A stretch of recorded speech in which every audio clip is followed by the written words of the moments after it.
Now, in addition to French aid, Iran, the United States, and even Lebanon's arch-rival Israel have offered to help. For more, we can go across to France 24's Iris Mackler standing by in Jerusalem for us. Iris, has that offer of Israeli aid been accepted?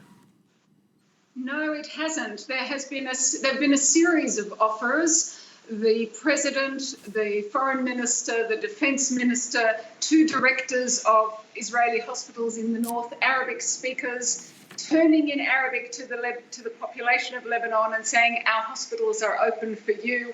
Israel has very good reputation and experience with tracking people who are underground. We saw that in Haiti during the earthquake there. None of that makes any difference. There's too much enmity between the two, and there hasn't been a word of reply from Lebanon to these offers. You know, you picked up on a point I wanted to ask you, because is there just simply too much bad blood between the two sides that the Lebanese simply cannot, brush aside the history, even though they're on their knees at this point in time?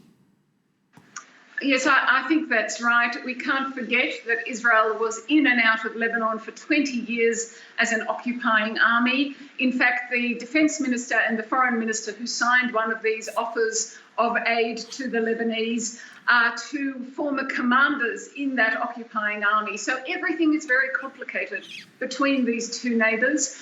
Even if Lebanese people might be persuaded that they themselves were in such need they could go to an Israeli hospital, we did see that with Syrians during the Syrian war.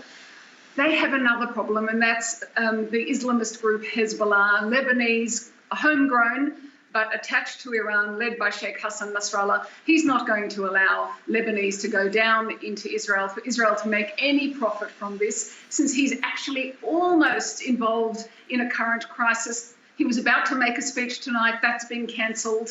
So perhaps it was a speech aimed at Israel. So for all those reasons, it's just too tense and too complicated. And I have to say it actually is a shame, because on the ground in Israel, there's a huge amount of fellow feeling and absolute horror at the pictures emerging from Lebanon. Iris, thank you very much for that. Iris Mackler reporting there from Jerusalem.